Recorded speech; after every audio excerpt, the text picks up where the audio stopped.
In 2009, one film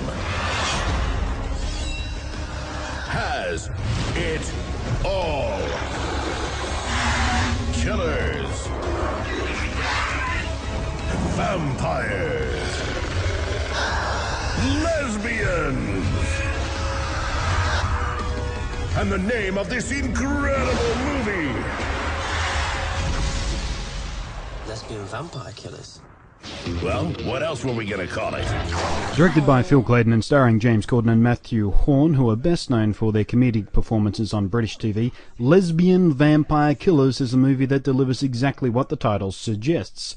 When I first heard the name, I was left wondering if the movie was about lesbian vampires who are killers, which seemed kind of redundant to me, as intrinsically the vampire is a killer. Perhaps I thought it's about lesbians who kill vampires, but instead I was treated to a cinematic experience which delivered killers of lesbian vampires. And with a movie title like that, you know you're in for an adventure. The opening of the movie treats us to an unexpectedly amusing and ever so slightly campy prologue placed in the past, and sets up the main MacGuffin of the film, which is that a small English town has had a curse placed upon it with the dying breath of a powerful vampire queen, whereby all daughters of the town, upon their 18th birthday, will become vampires, and also lesbians. The rest of the movie takes place in the current day as we follow the misadventures of a couple of English slackers, Jimmy and Fletch, one of whom, although he doesn't know it, is linked to the country village and its curse. Wanting to escape the drudgery of their daily lives, they throw a dart at a map to decide where to go for a spur-of-the-moment, no-budget holiday. No prizes for guessing where the dart landed. Sun, sea, sand, clubs and fanny. Lots and lots of fanny, loads and loads of fanny, a gargantuan amount of vagine, all wanting to shag you, Jimmy McLaren, and if there's a few stragglers hanging around who fancy a little go on me, then so be it. I can't, I'm skinned. The first act of the movie is quite funny and witty, and it actually reminded me very much of other English-made horror comedies like Shaun of the Dead. However, shortly after the boys arrived at the cursed town, much of the clever wit disappears and is replaced with cliched horror movie standards and some very lowbrow humour. There are still laughs to be had, and the movie rolls along with an energetic pace and entertaining performances from the leads, but from here on in it lacks the witty punch that the movie started out with. Soon after arriving in the town, Jimmy and Fletch meet a group of sexy tourists who claim to be students of folklore and ancient superstition and are there to study the curse. All played by very beautiful girls, but all but one have put on completely unconvincing international accents, which are not just annoyingly badly done, but actually made me cringe in my seat every time one of them vomited forth a line.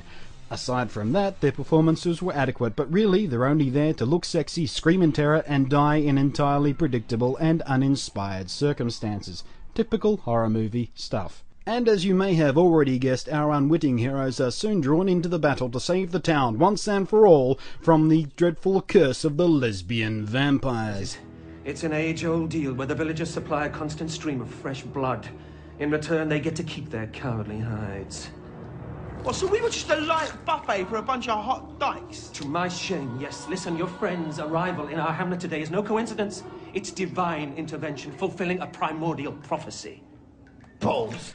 The movie is never meant to be taken seriously, and on the whole, it is a decently entertaining piece of cinema. The editing and audio design are both extremely well done, and have a fresh and punchy feel that I enjoyed very much. The comedy usually hits its mark, and most of the performances are very entertaining, delivered by experienced comedy actors. On the horror side of the fence, it's all predictable and cliché, but that's pretty much how I see all horror films. Being one of my least preferred genres of cinema, I may be a little unfairly harsh on it. Perhaps someone who enjoys that kind of cinema more may feel differently than I do. The movie feels like it's trying to carry on the spirit of Edgar Wright-directed films like Shaun of the Dead and Hot Fuzz, emulating both the editing style and the comedic tools used. It doesn't feel like a bad attempt to copy those films. There are moments where it succeeds wonderfully, but it also often falls a bit short of what made those films the cult hits that they are. Lesbian Vampire Killers delivers a fun, light-hearted cinematic experience containing some decent laughs, plenty of sexy eye candy, and a decent serving of the requisite explodey gore. and as lowbrow as some of the jokes get, I still found myself giggling at mentions of cock swords and the allusions to butt-raping homosexual werewolves. It is an enjoyable film, it is worth seeing, and if you loved Shaun of the Dead, chances are you're gonna like this film too. Here come the beers! Here come the beers! Yeah? Oh, yeah! So where's Guy Fletcher?